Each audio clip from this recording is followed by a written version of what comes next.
SG Consultancy Services. Study MBBS in Russia, Philippines, Uzbekistan. నమస్తే, welcome to I dream social spotlight with కవిత.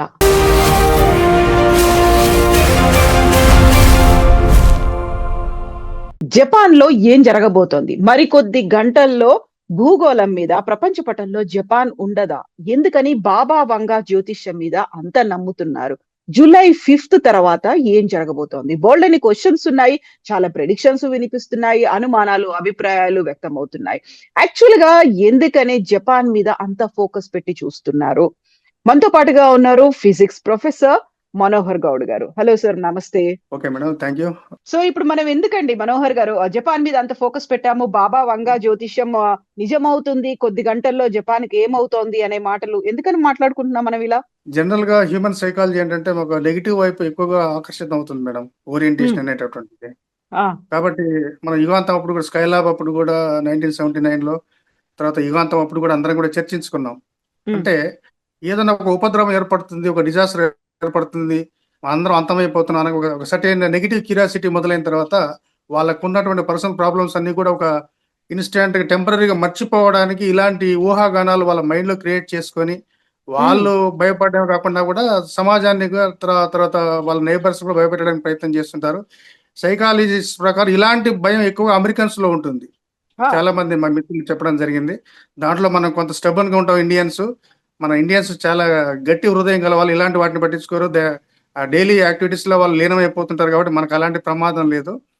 మీరు అడిగినట్టుగా ఇప్పుడు Japan విషయానికి వచ్చినట్లయితే, అక్కడ మనకి జపాన్ అనేటటువంటి దేశం రింగ్ ఆఫ్ ఫైర్ అనేటటువంటి లొకేషన్ లో ఉంది మేడం. మనకి ఈ రింగ్ ఆఫ్ ఫైర్ అనేటటువంటి రీజన్ ఏంటంటే, మనకి ఆసియన్, దానికంటే ముందు మనం చెప్పుకోవాల్సింది ఏంటంటే, ఈ భూమి యొక్క ఉపరితలం మొత్తం కూడా సింగిల్ సర్ఫేస్ లాగా కాకుండా కొన్ని ప్లేట్లుగా ఉంటుంది మేడం.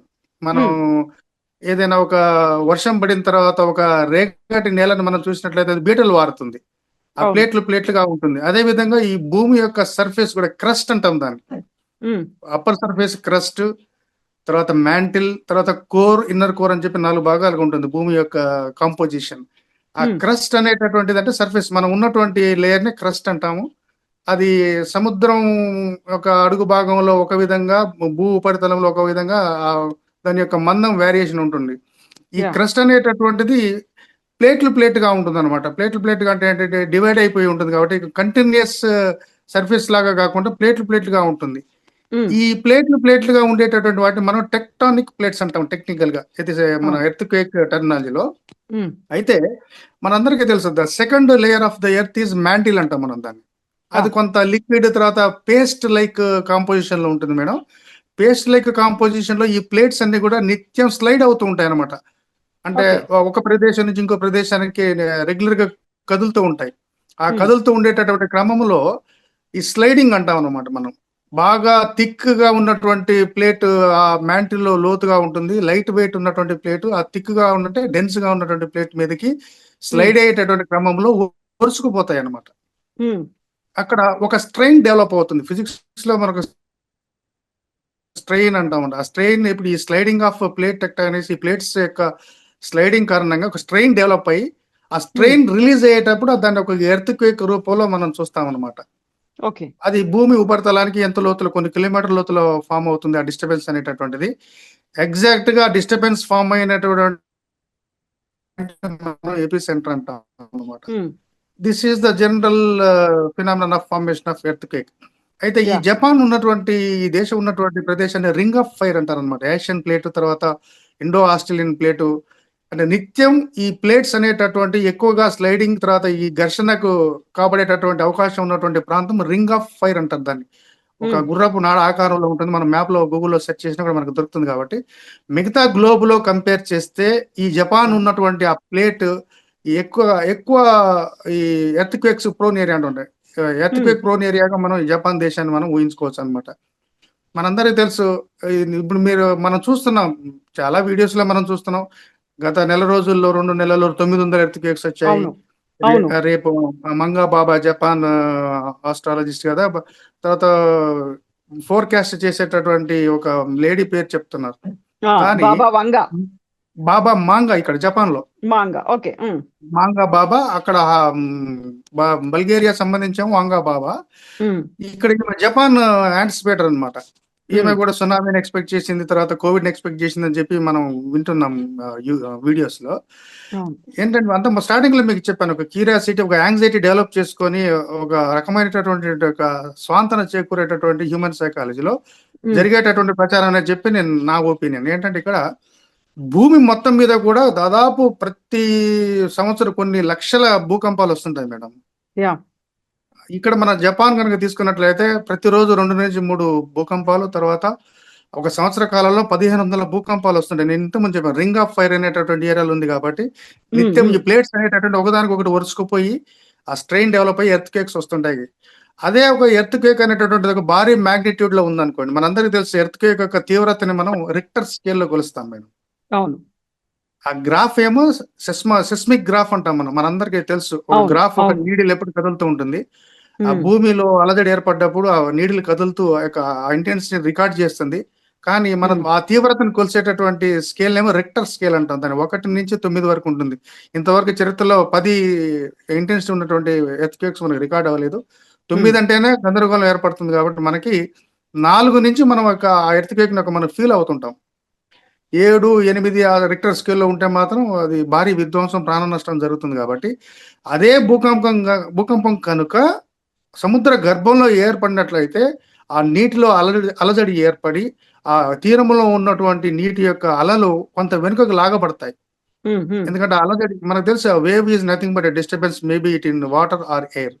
ఆ వాటర్ లో అలజడి ఏర్పడుతుంది కాబట్టి ఆ నీటి తరంగం అలజడికి లోనైనప్పుడు చాలా ఎత్తుకు అది వెళ్లాల్సి ఉంటుంది. సునామీ అంటే మన జపాన్ లాంగ్వేజ్ లో హై టైడ్ మేడం. సునామీ అంటే హై టైడ్. హైట్ అంటే టైడ్ ఎత్తుగా వెళ్ళాలి అంటే మనకు తెలుసు కదా మేడం, అది వెనక్కి లాక్కోవాల్సి వస్తుంది. హైట్ కి వెళ్ళాకపోతే ఏమైతుంది, హైట్ పెరగాలంటే ఏంటిది, వెనక్కి జరగాలి, ఇంకా ఎక్కువ లాగాలి, ఫోర్స్ తో లాగాలి. ఎగ్జాక్ట్లీ వెనక్కి లాగినప్పుడు మన పిచ్చి టూరిస్టులు వీళ్ళందరూ ఏంటంటే పీపుల్ సముద్రం వెనక్కి పోయిందని చెప్పి, మన అంతకుముందు 24 లో వచ్చినటువంటి సునామీ కూడా అదే జరిగింది. విశాఖపట్నం బీచ్ లో కానీ శ్రీలంక బీచ్ లో సముద్రం వెనక్కి లాక్కుంది. వెనక్కి ఎందుకు లాక్కుంటుందంటే అలా ఎత్తు పెరుగుతున్న కొద్దీ తీరంలో ఉన్నటువంటి అలా వెనక్కి లాక్కోవడం కారణంగా ఈ ప్రజలందరూ కూడా వాళ్ళకి అవివేకంతో తెలియక మూర్ఖంగా సముద్రంలోనికి వెళ్ళడం జరిగింది.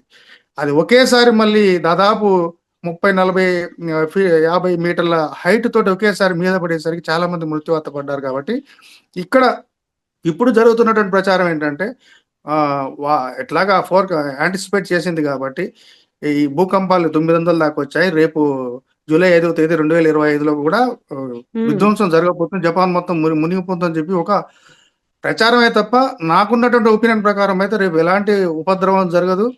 అదేదో వీడియోలో చూపించినట్టుగా క్లౌడ్ ఫార్మేషన్ అనేటువంటిది ఒక న్యాచురల్ ఫినామినన్. జపాన్ వాతావరణంలో ఏర్పడేటటువంటి ఒక న్యాచురల్ ఫినామినన్ కారణంగా డిఫరెంట్ టైప్స్ ఆఫ్ క్లౌడ్స్ ఏర్పడతాయి, అంతే తప్ప ఇంటర్నెట్ తర్వాత లింకింగ్ ఫెయిల్యూర్ అవుతుంది. ఫ్లైట్స్ రద్దు చేశారంటే ఎందుకు చేయరు మేడం? ఫ్లైట్స్ మన దగ్గర కూడా తెలుసు మేడం, సిగ్నల్స్ లేవు, సిగ్నల్స్ ఆగిపోయాయని చెప్తున్నారు, ఫ్లైట్లన్నిటిని రద్దు చేశారని చెప్తున్నారు. ఏమవుతోంది అనే దానికంటే కూడా ఒక భయం ఉందా, లేకుంటే ఒక అనుమానాలు ఎక్కువ ఉన్నాయంటారు దాన్ని? అనుమానం మేడం, లేనిపోయిన ఫాల్స్ యాంగ్జైటీ ఏంటంటే లేనిపోయిన ఆందోళన క్రియేట్ చేసుకోవడం. ఇప్పుడు క్లౌడ్కి ఏర్పడింది మేడం, క్లౌడ్స్ ఏర్పడే మనం చూసాము. క్లౌడ్స్ ఏర్పడినప్పుడు వాళ్ళకి ట్రాన్స్పరెన్సీ పైలట్స్ ఉండదు కదా మేడం.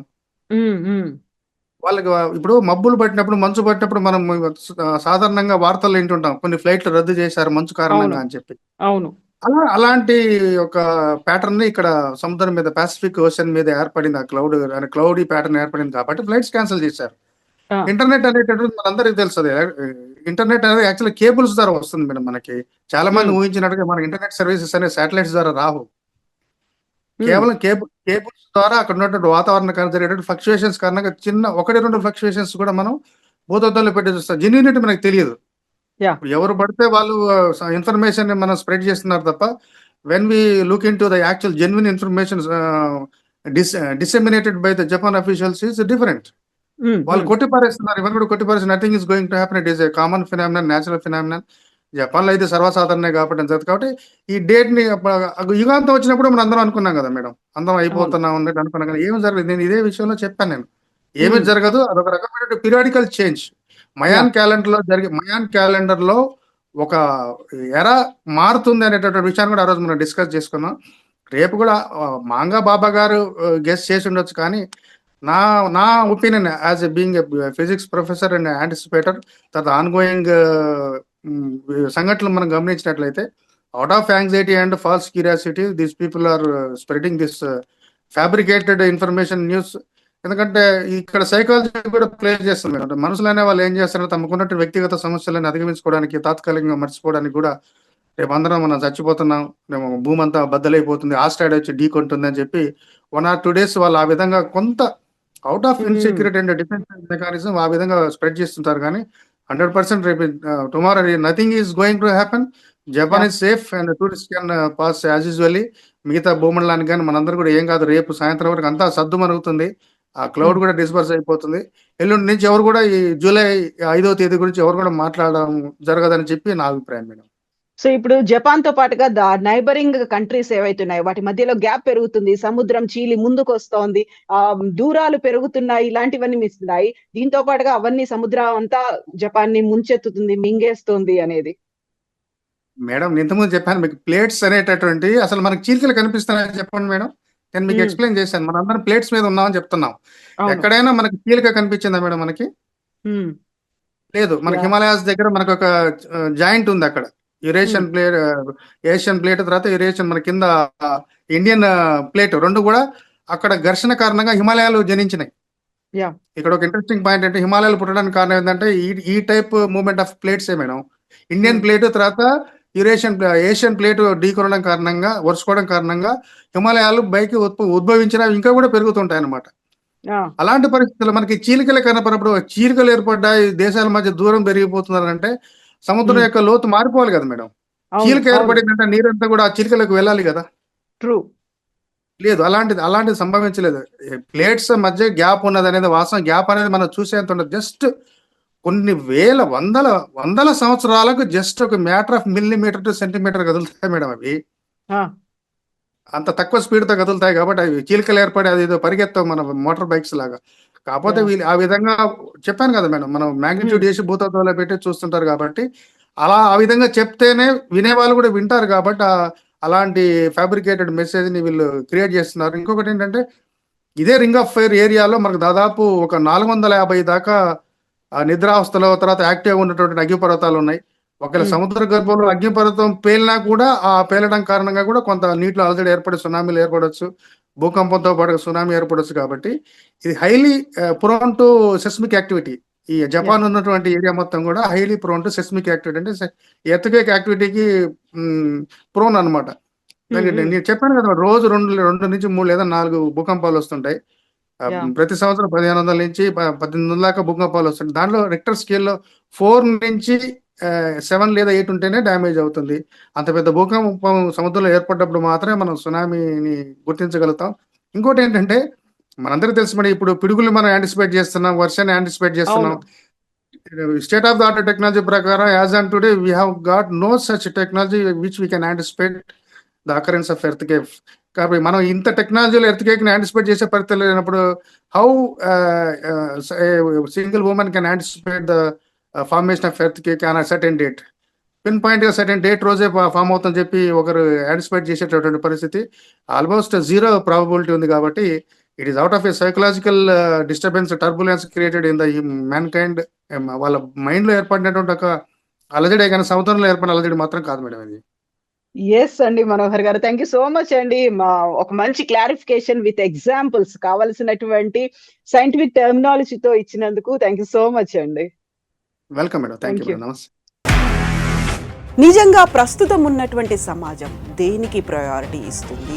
ఆర్థిక సంబంధాల చుట్టూ మాత్రమే తిరుగుతుంది. మళ్ళీ ఎన్నికలంగానే చాలా విరక్తి కలుగుతాం. మంచి అనిపిస్తుంది కదా, లేడీస్ కూడా ఛాలెంజింగ్ జాబ్స్ చేసినప్పుడు చాలా బాగుంటది. ట్రాఫిక్ అసిస్టెంట్స్ గా నియమించిన ట్రాన్స్జెండర్స్ అందరితో సాల్యూట్ చేయించుకుంటున్నారు. ఫుడ్ డెలివరీ ఇవ్వటానికి వెళ్ళినటువంటి డెలివరీ బాయ్ అనిల్ పై కళ్ళ ముందు